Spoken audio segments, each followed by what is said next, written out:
दिनैनिफ्राय क'क्राझारनि मोनथाम थावनियाव जोंहा नैबे दतमा सालाकाटि आरो आफलागाव बे मोनथाम गेलेग्रा फोथाराव बड'लेण्ड सिएम काप 1.0नि काउन्सिल लेभेलनि बादायलायनाया जादों आरो फाइनाल गेमा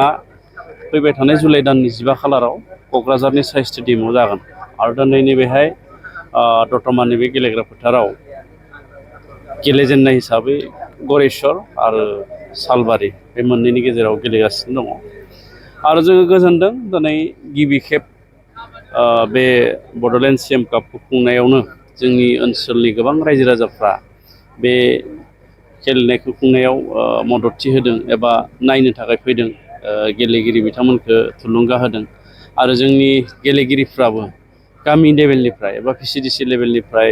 समष्टि लेभेल जिल्ला लेभेल आरो दानि काउन्सिल लेभेलसिम गेलेफैनो हाबाय आरो गिबि जोंनि बे बड'लेण्ड सिएम कापनि